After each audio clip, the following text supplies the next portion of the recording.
Chapter 10, we're going to cover section 3, and today we're going to talk about chords. So our first theorem states that in the same circle or in congruent circles, two minor arcs are congruent if and only if, here we go again with this if and only if, so we could say this vice versa. So we could say it backwards and forwards because of the if and only if. Their corresponding chords are congruent. And then you could say it the other way. So if the arcs are congruent, then we could say that the chords are congruent. Or if the chords are congruent, then the arcs are congruent. So you could say it vice versa, backwards and forwards, because of the if and only if. Or some. All right. Theorem 10. Theorem 10.4, another theorem for the chords. This theorem states if one chord is a perpendicular bisector of another chord, then the first chord is a diameter. So if this chord here, and it's not marked as a diameter because we don't see the center point, but if this chord is perpendicular to this chord, then if it's a perpendicular bisector, making two congruent parts, then the first chord is a diameter. Now this is also going to make these arc lengths congruent. Sorry, it skipped. Next theorem, 10.5. If a diameter of a circle is perpendicular to a chord, then the diameter bisects the chord and its arc. So basically this is the converse of the theorem 10.4. Okay, notice in this figure we do have the center of the circle marked, indicating that EG is a diameter. So if EG is a diameter and EG is perpendicular to DF, then HD is congruent to HF, and the arc length GD is congruent to GF. So here you will see that the two segments here that it bisects are congruent, as well as the arc measures are also congruent. So it's the converse of theorem 10.4. Okay, and we can see that this chord is actually going through the center, making it the diameter.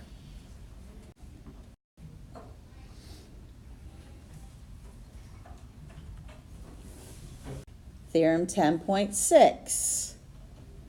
In the same circle or in congruent circles, two chords are congruent if and only if they are equidistant from the center.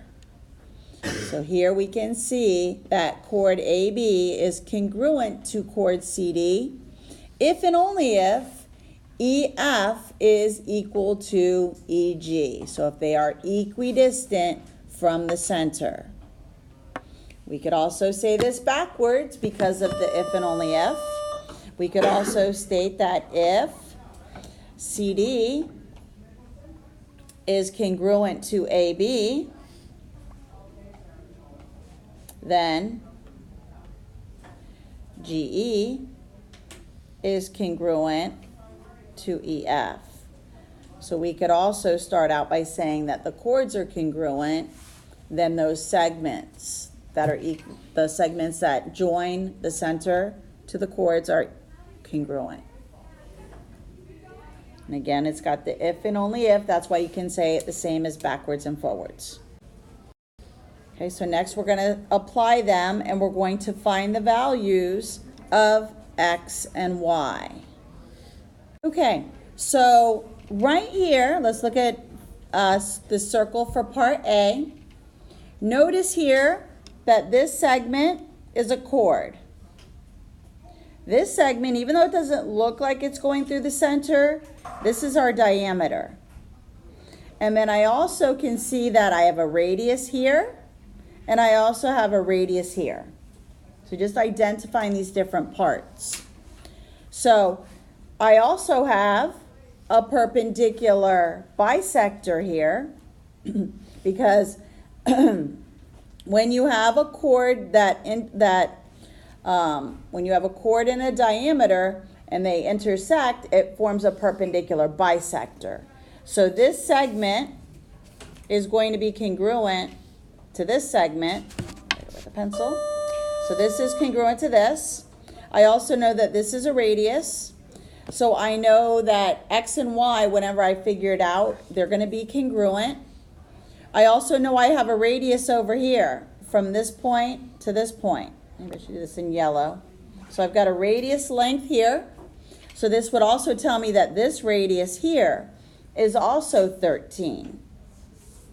So what we can do to find the value of X is we can find the value of X by using the Pythagorean theorem.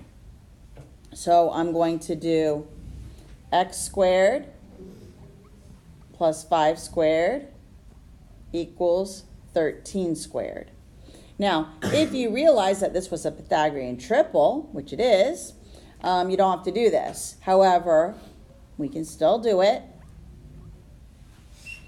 Get 169, subtract the 25, and get X squared equals 144, square root it, and the value of X is 12. And because this was a perpendicular bisector, the value of Y is also 12. Okay, so now figure B. Let's go ahead and fill in what we know. So far, I can see I have a 60-degree angle. Anybody know what this angle right here is going to be? 30. Oh, here we go again with our special right triangles. So I know that the hypotenuse of my special right triangle is 6. So if you remember the relationship of the sides in the special right triangle, the 30, 60, 90, remember that the hypotenuse is 2A. The side that's opposite the 30 will be A. And the side opposite the 60 is going to be A square root 3. All right, so now if I know that 6 is 2A, then I know A is going to be 3. And then I know this X down here is going to be 3 square root 3. Everybody so good so far? And also see here, we have one other question to answer. We need to find the measure of arc AB. Arc AB is over here. Let's see if I can outline this in blue. Now, remember when you have, we could extend this and make this a diameter. So we can see that the two chords, they're perpendicular, so it's a perpendicular bisector. So that would make this leg of this triangle congruent to this segment over here. And it would also make these two arc measures right here also congruent. So if I know the arc over here, from here to here, is 60, then I know this arc over here on this side is also 60. So 60 plus 60 is 120 degrees.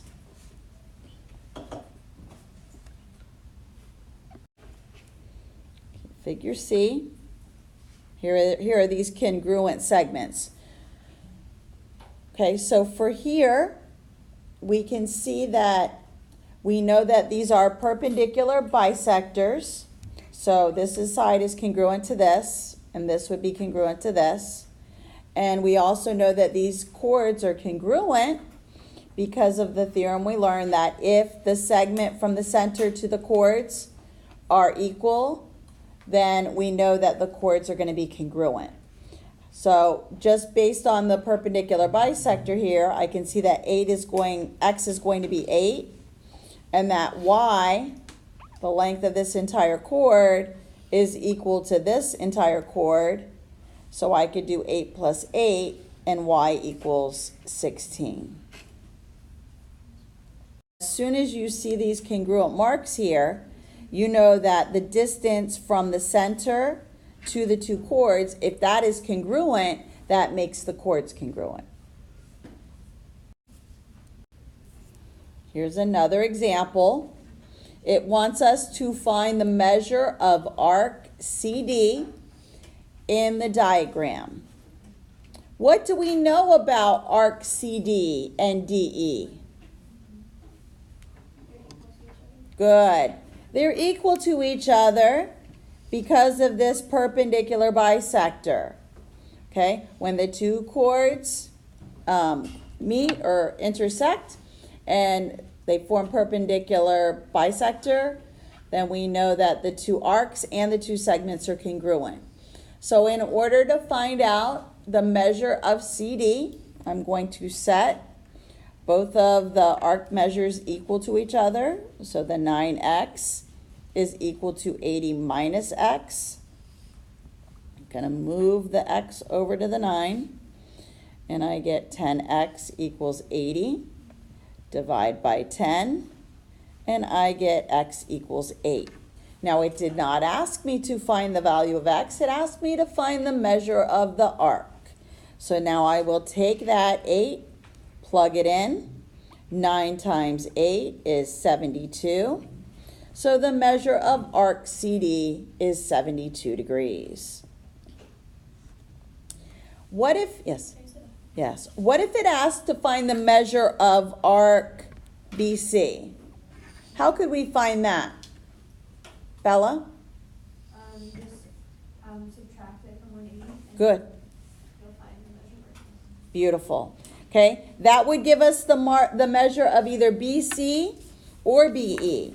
So just do 180 minus 72, and that will give you the measure of arc either BC or BE.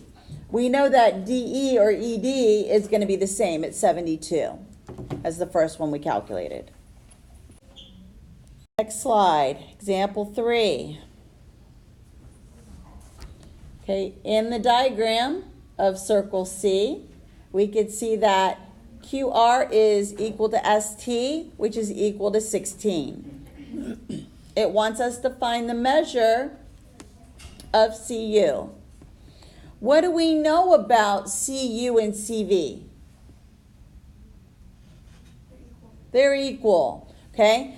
We're working backwards. We have the congruent chords. Now we can show that those segments from the center to the chord is going to be congruent. So we're going to set 2x equal to 5x minus 9. Subtract the 5x, and we get negative 3x equals negative 9. Divide by negative 3, and x equals 3. Now again, it didn't ask for x, it asked for CU. And CU is 2x, so I'm just going to multiply 2 times 3, and I get 6. So again, lots of theorems, lots of things to remember. So again, you should be staying organized. Organize yourself, make a study guide, so that way come Wednesday when we take this quiz, you're not having to cram everything Tuesday night. So we do have a quiz on these first 3 lessons. Your homework tonight is practice A, and then Monday night we'll do practice B, and then Tuesday we will review, and the last quiz of the quarter will be Wednesday.